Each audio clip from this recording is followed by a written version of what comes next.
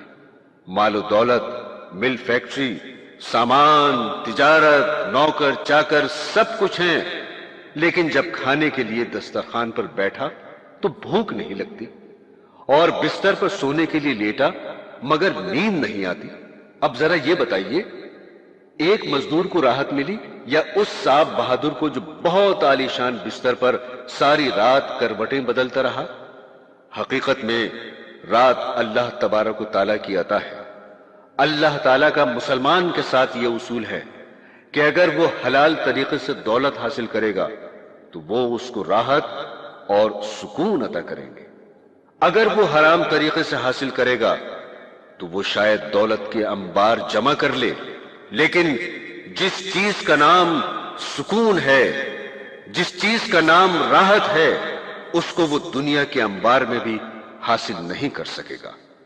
تو بہنوں اور بھائیوں، پیغام صرف اتنا ہے کہ مال کمانے میں حرام طریقوں سے بچو، اور تمہاری اس حاصل شدہ دولت پر جو فرائض عائد کیے گئے ہیں، خواہ وہ زکوٰۃ کی شکل میں ہوں یا خیرات و صدقات کی شکل میں ہوں، ان کو بجا لاؤ۔